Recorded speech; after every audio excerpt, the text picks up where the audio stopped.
নামাজের দৃশ্য আমরা দেখলাম, মানুষ শুধুমাত্র ভবনের সামনে নয়, বাড়ির ছাদে পর্যন্ত মানুষ নামাজ জানাজা অংশ নিয়েছে। এই ভালোবাসা আসলে কারণটা আসলে কি?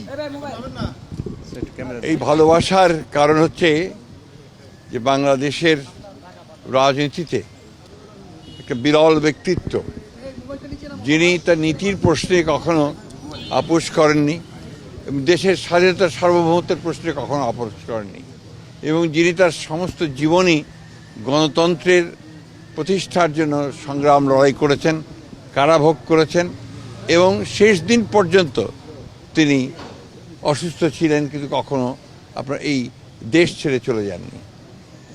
এই যে দেশের প্রতি ভালোবাসা, মাটির প্রতি ভালোবাসা, মানুষের প্রতি ভালোবাসা, এটা এই সমস্ত মানুষকে আলোড়িত করেছে এবং তার এই দেশের এই ক্রান্তি লগ্নে যখন তার অভিভাবকত্ব সবচেয়ে বেশি প্রয়োজন ছিল, সেই সময় তার চলে যাওয়ায় মানুষ সেই কারণেই সবচেয়ে মর্মাহত হয়েছে এবং তারা সেই কারণে দেশনেত্রীর নামাজে জানা যায় তার আত্মার মাগফিরাতের জন্য তারা সমবেত হয়েছে, চোখের পানি ফেলেছে এবং অত্যন্ত এই আশা নিয়ে গেছে যে তার এই চলে যাওয়ার মধ্য দিয়ে দেশের মানুষ গণতন্ত্রকে প্রতিষ্ঠার দিকে যে কর্তব্য পালন করা, সেই কর্তব্য তারা পালন করবে এবং আগামী নির্বাচনকে সুষ্ঠু, অবাধ, নিরপেক্ষ করে এই দেশের পক্ষে যে শক্তি আছে বাংলাদেশ জাতীয়তাবাদী দল, সেইটাকে তারা বিজয়ী করবে বলে আমি মনে করি। স্যার, মাননীয় ভারপ্রাপ্ত চেয়ারম্যানের বাবা নেই, মাও নেই,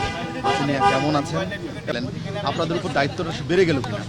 না, নিঃসন্দেহে আপনার দেশনেত্রী বেগম খালেদা জিয়া যে একটা অবস্থান তৈরি করে গেছেন এবং তার পুত্র আমাদের নেতা যারা তারেক রহমান সাহেব, এর যেমন একটা দায়িত্ব আছে, ঠিক একই সঙ্গে বিএনপির প্রতিটি নেতাকর্মীর দায়িত্ব রয়েছে যে বাংলাদেশি জাতীয়তাবাদের যে দর্শন শহীদ প্রেসিডেন্ট জিয়াউর রহমান সাহেব দিয়ে গেছেন, সেটা দেশনেত্রী এবং খালেদা জিয়া সেই পতাকা তুলে ধরেছিলেন ওপরে, এবং স্বাধীনতার সার্বভৌমত্বের যে পতাকা সেটাও তিনি তুলে ধরেছিলেন।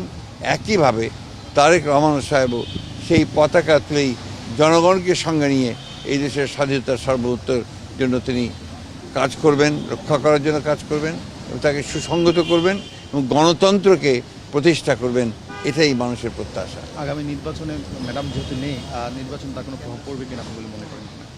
না, আমি তো মনে করি যে ম্যাডামের চলে যাওয়ার মধ্য দিয়ে যে জনগণের যে ভালোবাসা তৈরি হয়েছে, যে একটা আপনার আমি বলতে পারি যে মানুষের মধ্যে ইমোশনস কাজ করছে, সেই ইমোশনসগুলো তো নিঃসন্দেহে বাংলাদেশ জাতীয়তাবাদী দলকে আরও বেশি শক্তিশালী করবে। স্যার, কুলখানি থেকে শুরু করে বাকি আনুষ্ঠানিকতা নিয়ে কোনো এগুলো নিয়ে এখনো কোনো আলাপ হয়নি, সেটা পরে আলোচনা করে আপনাদের জানানো হবে।